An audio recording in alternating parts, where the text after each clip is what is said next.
اللہ اکبر اللہ اکبر۔ الحمدللہ رب العالمین والصلاة والسلام علی رسولہ الکریم، اما بعد فاعوذ باللہ من الشیطان الرجیم، بسم اللہ الرحمن الرحیم۔ عفا اللہ عنک لما أذنت لهم حتى يتبين لك الذين صدقوا وتعلم الكاذبين لا يستأذنك الذين يؤمنون بالله واليوم الآخر أن يجاهدوا بأموالهم وأنفسهم والله عليم بالمتقين صدق الله العظيم۔ اللهم صل على محمد وعلى آل محمد كما صليت على إبراهيم وعلى آل إبراهيم إنك حميد مجيد۔ اللهم بارك على محمد وعلى آل محمد كما باركت على إبراهيم وعلى آل إبراهيم إنك حميد مجيد۔ ربي زدني علما ربي زدني علما ربي اشرح لي صدري ويسر لي أمري واحلل عقدة من لساني يفقهوا قولي۔ آج کے درس میں انشاءاللہ کوشش کی جائے گی کہ اس رکوع کو مکمل کیا جائے، کیونکہ ان آیات میں زیادہ تفصیلات نہیں ہیں، زیادہ تفسیر نہیں ہے۔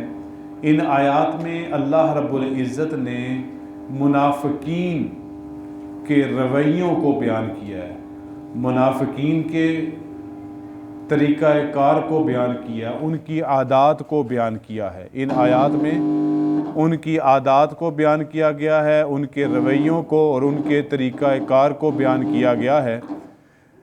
واقعہ غزوہ تبوک کا ہی ہے۔ ایک سخت معرکہ تھا، گرمی شدید ہے، دور کا سفر ہے، اور اس وقت کی سپر پاور روم کے ساتھ مقابلہ ہے۔ نبی علیہ السلام نے اعلان فرما دیا کہ ہم جہاد کا ارادہ رکھتے ہیں، سفر کا ارادہ ہے۔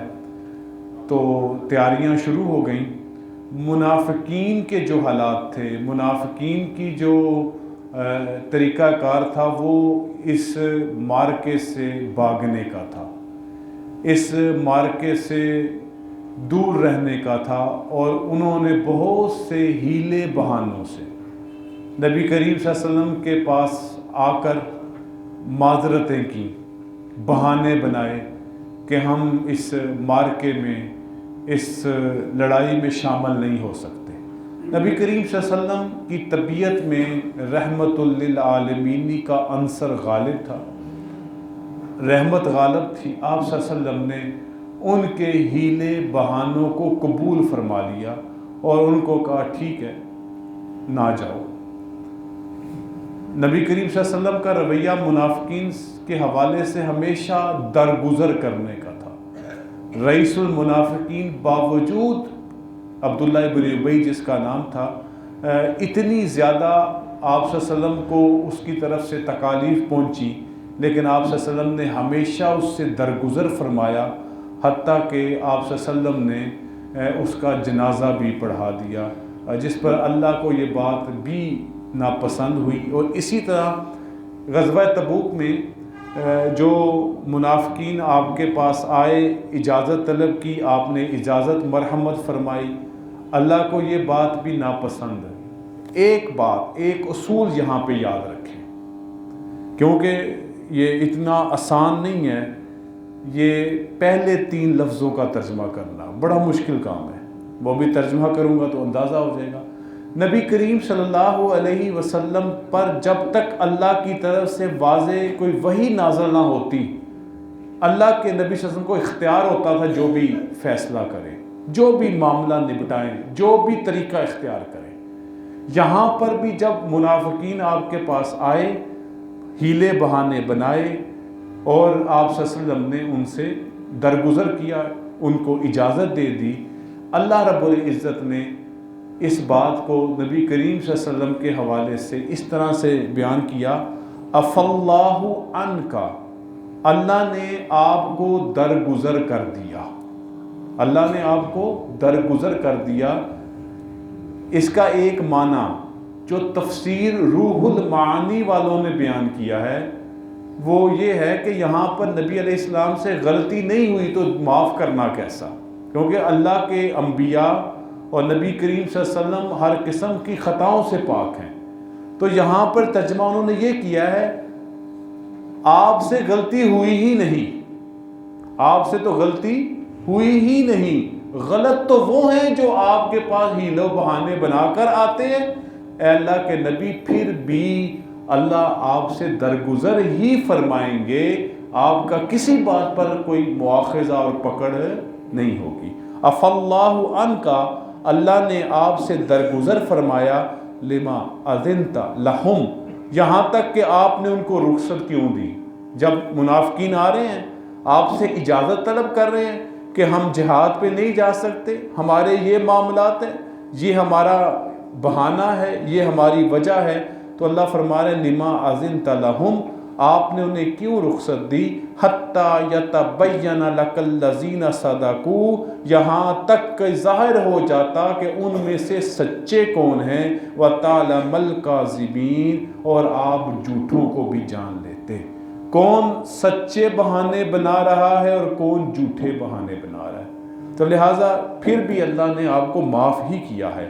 لا یستأذنک الذین یؤمنون، ہاں پھر اللہ رب العزت مخلص مومنین کی تعریف فرما رہے ہیں، ان لوگوں نے آپ سے اجازت طلب نہیں کی، یؤمنون باللہ والیوم الآخر، جو اللہ اور یوم آخرت پر ایمان رکھتے ہیں۔ وہ کون ہیں؟ مخلص صحابہ کرام۔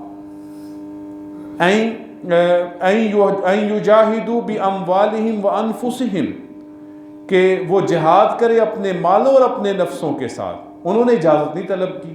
واللہ علیم بالمتقین، اور اللہ تعالیٰ خوب متقین کو، پرہیزگاروں کو جانتا ہے۔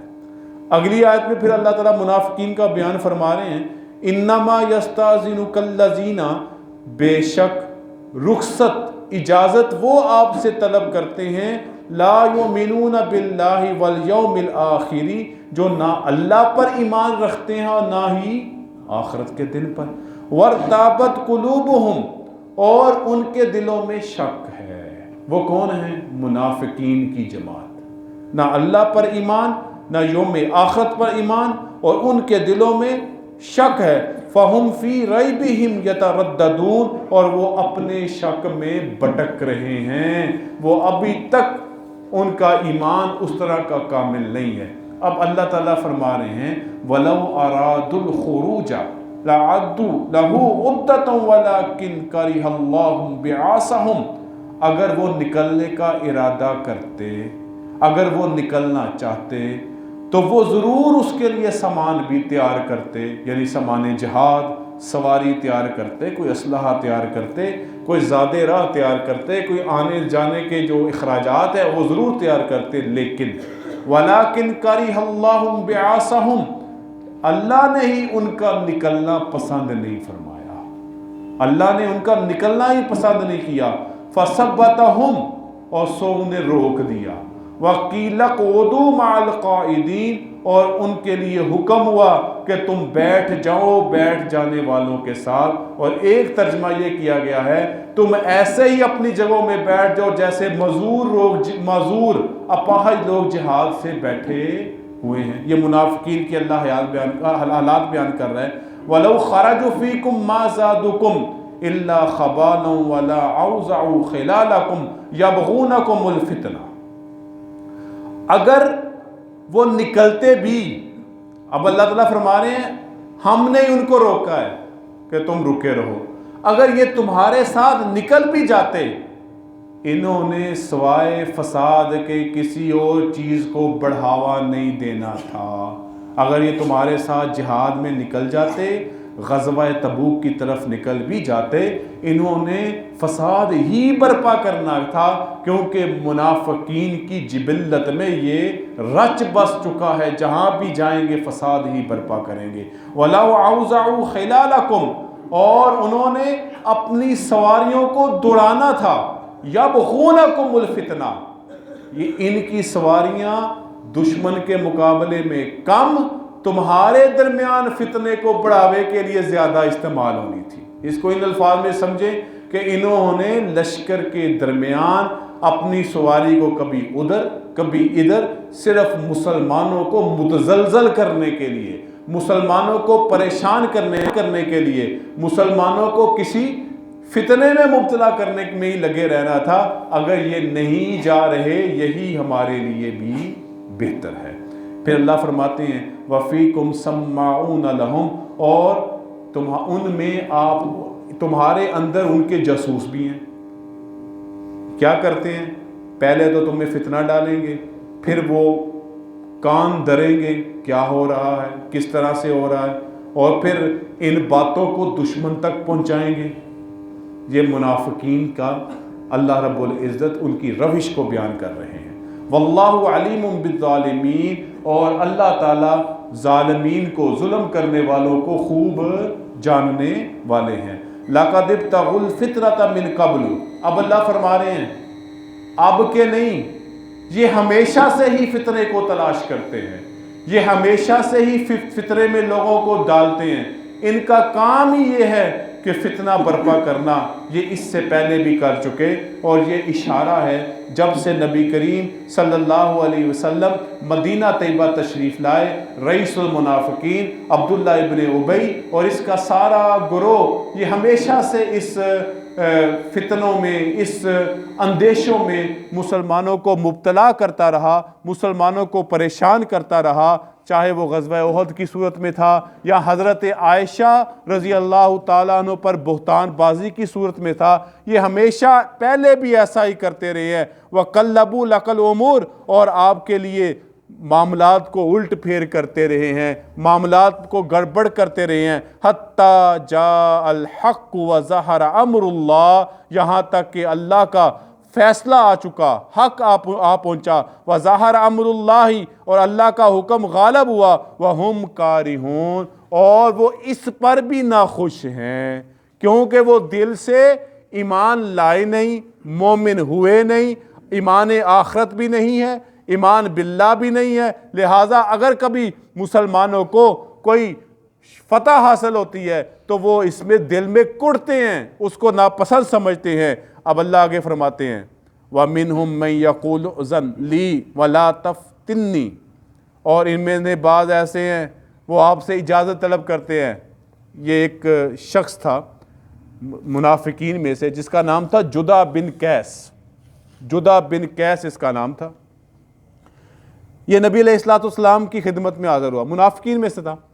اس نے کہا اللہ کے نبی میں ذرا نفس پرست آدمی ہوں، مجھ پر نفسانی خواہشات کا غلبہ ہوتا ہے، آپ روم کی طرف جہاد کا حکم دے رہے ہیں، روم کی عورتیں ذرا سفید چمڑی کی ہیں، تو میں ان کو دیکھ کر نفس کی خواہشات میں مبتلا ہو جاؤں گا، تو لہٰذا میں وہاں جا کر اپنے آپ کو فتنے میں نہیں ڈالنا چاہتا۔ یہی اللہ فرما رہے ہیں، اللہ تعالیٰ فرما رہے ہیں وہ یہ بہانہ کر رہا تھا اس میدان جہاد سے بھاگنے کا۔ وَمِنْهُمْ مَنْ يَقُولُ، اور ان میں سے وہ ہے جو کہتے ہیں مجھے اجازت ہی دے دیجئے، کیوں؟ کہیں میں فتنے میں نہ ڈال جاؤں۔ اللہ فرماتے ہیں اَلَا فِي الْفِتْنَةِ سَقَطُوا، اس کا جہاد پہ نہ جانا ہی فتنہ ہے، وہ تو پہلے ہی فتنے میں مبتلا ہو چکا ہے۔ وَإِنَّ جَهَنَّمَ لَمُحِيطٌ بِالْكَافِرِينَ، اور بے شک جہنم نے کافرین کو گھیر لیا ہے، ان کا احاطہ کر لیا ہے، ان کو ہر طرف سے گھیر لیا ہے۔ آگے اللہ رب العزت پھر منافقین کی ایک روش کو بیان کرتے ہیں، ان تصبک حسنۃ تسؤہم، اگر آپ کو کوئی اچھائی پہنچتی ہے، کوئی فتح پہنچتی ہے، کوئی آسائش پہنچتی ہے، تسؤہم، ان کو کیا لگتی ہے؟ بری۔ جیسے اللہ نے پیچھے بھی فرمایا وَهُمْ كَارِهُونَ، وہ اس کو ناپسند کرتے ہیں آپ کی کامیابی کو۔ یہاں پر اللہ بیان فرما رہے ہیں اگر آپ کو مسلمانوں کو کوئی آسائش، کوئی راحت، کوئی کامیابی پہنچتی ہے، تسؤہم، وہ اس کو برا سمجھتے ہیں۔ وَإِن تُصِبْكَ مُصِیبَةٌ، اور اگر کوئی مصیبت آتی ہے، کوئی مشکل پڑتی ہے، يَقُولُوا قَدْ أَخَذْنَا أَمْرَنَا مِنْ قَبْلِ، اور وہ کیا کہتے ہیں؟ ہم نے پہلے ہی اپنا بندوبست کر لیا، ہم اس مصیبت سے بچ گئے، ہم نے اپنا پہلے ہی سنبھالا کر لیا، اگر ہم ان کے ساتھ جاتے تو ہم بھی مصیبت میں مبتلا. دیکھا نا ہماری حکم و تدبیر، ہم نے کس طرح اپنا بچاؤ کر لیا. وَيَتَوَلَّوْا وَهُمْ فَارِحُونَ، اور وہ خوشیاں مناتے ہوئے واپس آتے ہیں. دیکھا نا ہم نے کیسی تدبیر کے ساتھ، کیسی حکمت کے ساتھ، کیسے تدبر کے ساتھ اپنے ہاتھ کو پیچھے کھینچ لیا، وگرنہ ہم بھی کسی مشقت اور مصیبت میں پڑ جاتے. اور وہ اس بات پہ خوش ہوتے ہیں، اس پہ خوشیاں مناتے ہیں. اللہ تعالیٰ فرماتے ہیں کل، اے میرے محبوب ان سے فرما دیجئے، لن یصیبنا الا ما کتب اللہ لنا، ہم کو جو بھی مصیبت پہنچتی ہے، ہم کسی بھی اگر مشقت میں مبتلا ہوتے ہیں، یہ وہی ہوتی ہے جو اللہ نے ہمارے مقدر میں لکھ دی ہوتی ہے. تم اس پہ خوشیاں مت مناؤ، یہ اللہ کا لکھا ہوا ہمارے ساتھ ہوتا ہے. ہوا مولانا، وہی ہمارا بہترین کارساز ہے. وَعَلَى اللَّهِ فَلْيَتَوَكَّلِ الْمُؤْمِنُونَ، پس ہم اللہ پر ہی کیا کرتے ہیں؟ مومنین کا کام ہی کیا ہے؟ کس پہ بھروسہ کرنا؟ اللہ پر. قُلْ هَلْ تَرَبَّصُونَ بِنَا إِلَّا إِحْدَى الْحُسْنَيَيْنِ،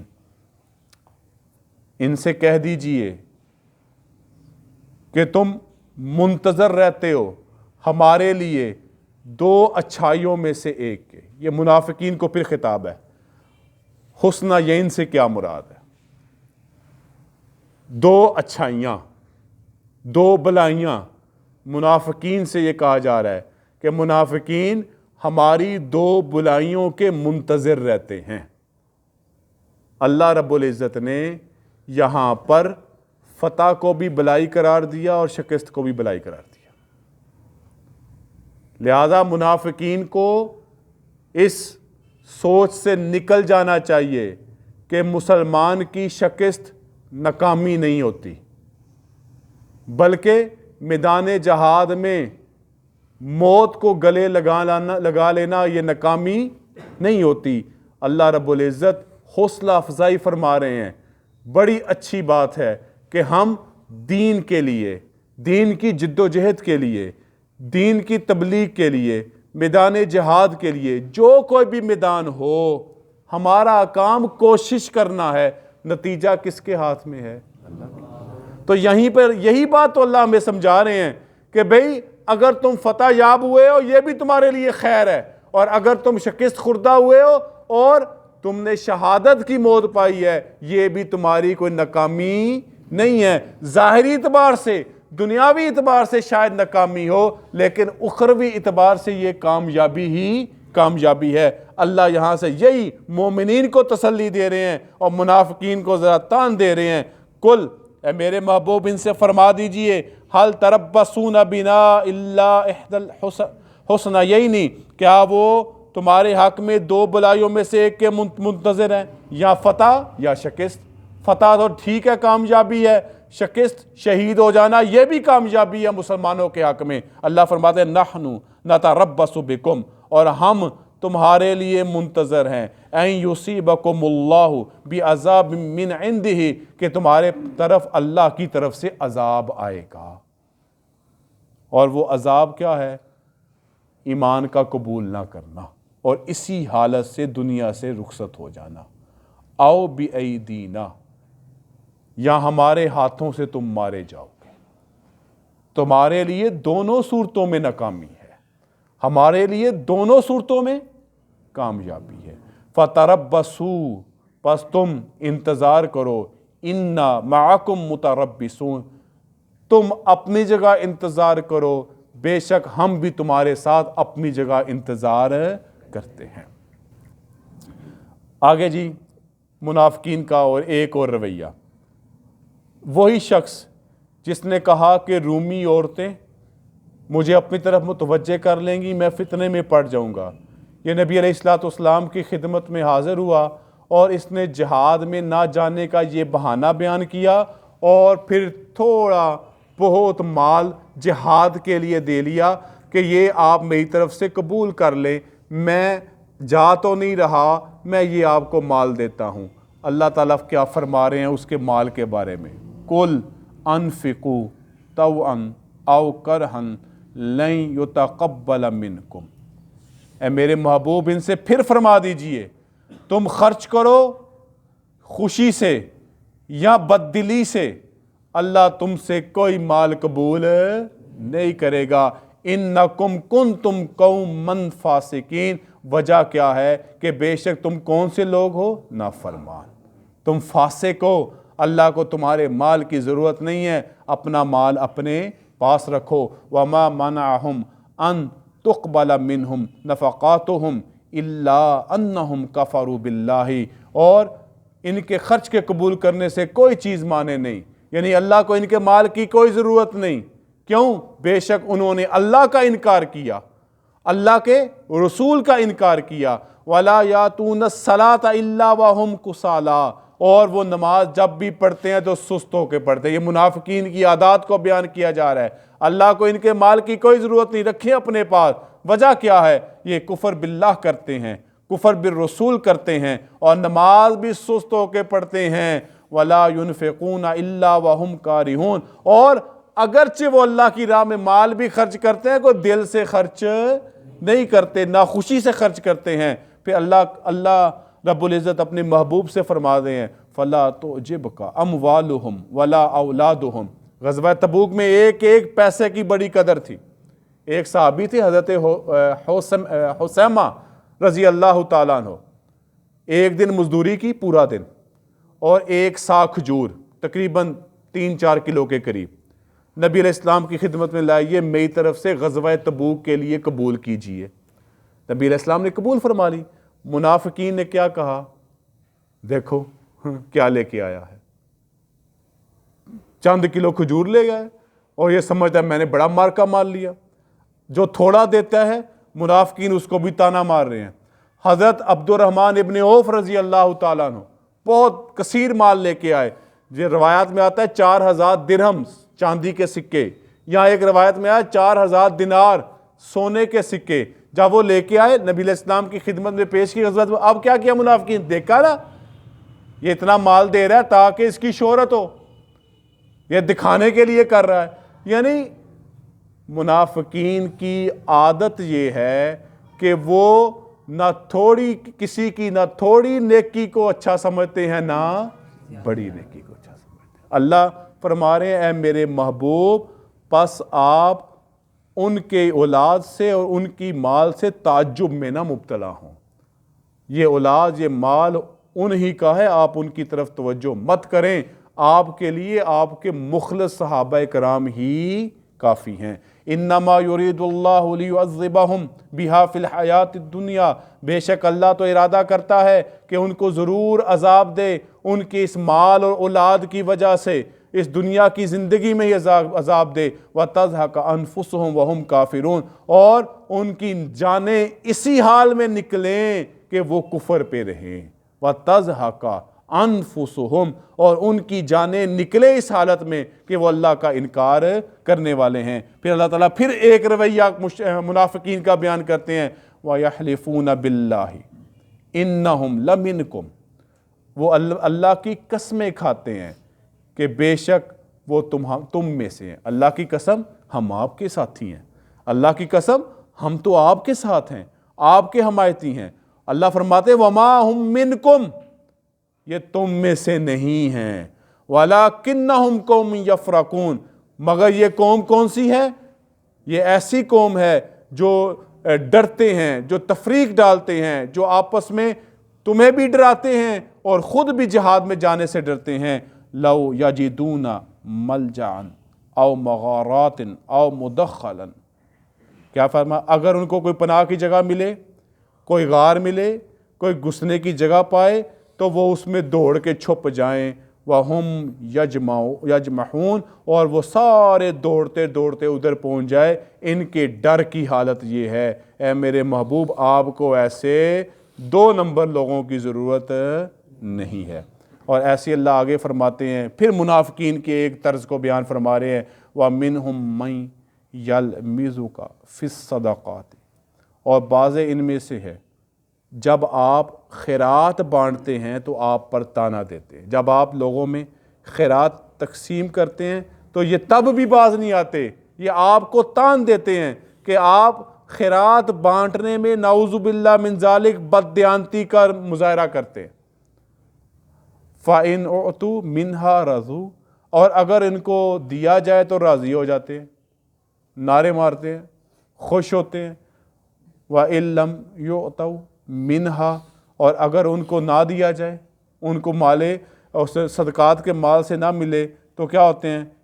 اذا ہم یسخطون، تو وہ فوراً ناراض ہو جاتے ہیں۔ وَلَوْ أَنَّهُمْ رَضُوا مَا آتَاهُمُ اللَّهُ وَرَسُولُهُ، اگر بے شک وہ راضی ہو جاتے جو اللہ اور ان کے رسول نے ان کو دیا، وَقَالُوا، اور وہ یہ کہتے حسبنا اللہ، اللہ ہمارے لیے کافی ہے، سَيُؤْتِينَ اللَّهُ مِنْ فَضْلِهِ وَرَسُولُهُ، اور اللہ نے ہمیں اپنے فضل سے اور اس کے رسول نے ہمیں دیا، تو یہ زیادہ اچھی بات ہوتی بجائے اس کے مل گیا تو زندہ باد، نہ ملا تو مردہ باد۔ یہ منافقین کا رویہ ہے۔ اگر یہ دوسری جگہ یہ کرتی، اگر ملتا تو کہتے یہ اللہ کا فضل ہو گیا جی، اِنَّا إِلَى اللَّهِ رَاغِبُونَ، اور ہم اللہ ہی کی طرف رغبت کرنے والے۔ اس پورے رکوع میں اللہ تعالیٰ منافقین مدینہ کے مختلف طرز عمل کو بیان کر رہے ہیں۔ ہر معاملے میں، ہر جگہ وہ کوئی نہ کوئی مومنین مخلصین پر کسی نہ کسی حوالے سے طعن بھی کرتے ہیں، ان کے عیوب بھی تلاش کرتے ہیں، اور کوئی مشکل گھڑی آتی ہے تو پیچھے ہٹ جاتے ہیں، اور اگر مسلمانوں کو ظاہری طور پر کوئی شکست کی صورت نظر آئے، کوئی نقصان پہنچ رہا ہو تو اس پہ خوش ہوتے ہیں، اور کیا کہتے ہیں؟ ہم نے نہیں کہا تھا یہ کام نہ کرو۔ تو لہٰذا یہ سارا رکوع اس حوالے سے ہے، اس میں زیادہ تفصیلات تو نہیں تھی، صرف ترجمہ ہی ترجمہ تھا۔ اللہ تعالیٰ ہمیں اس سارے طرز عمل سے محفوظ رکھے، اور ہمیں مخلص مومن، ایمان والا، اور اللہ کے لیے اور اللہ کے رسول کے لیے ہر وقت تیار رہنے والا بنائے۔ وآخر دعوانا الحمدللہ رب العالمین۔ الحمدللہ رب العالمین، والصلاة والسلام علی رسولہ الکریم۔ اللہم صلی علی سیدنا محمد وعلی آل سیدنا محمد صلاۃ تکون لک رضا ولحق ادا وآتہ وسیلۃ، وصلی علی جمیع اخوانہ من نبیین والصالحین یا ارحم الراحمین۔ اللہم لطیف الطف، اللہم انت ربی لا الہ الا انت توکلت وانت رب العرش العظیم۔ ربنا آتنا فی الدنیا حسنۃ وفی الآخرۃ حسنۃ وقنا عذاب النار۔ ربنا لا تزغ قلوبنا بعد إذ هديتنا وهب لنا من لدنك رحمة إنك أنت الوهاب۔ ربنا ظلمنا أنفسنا وإن لم تغفر لنا وترحمنا لنكونن من الخاسرين۔ اللهم إنا نسألك العفو والعافية في الدين والدنيا والآخرة۔ اللهم إنا نسألك علما نافعا ورزقا واسعا وشفاء من كل داء۔ اللهم ارزقنا أنت خير الرازقين، اللهم ارحمنا أنت أرحم الراحمين، اللهم اغفر لنا إنك أنت الغفور الرحيم۔ وصلى الله تعالى على خير خلقه محمد وعلى آله وأصحابه وأزواجه وبناته أجمعين برحمتك يا أرحم الراحمين۔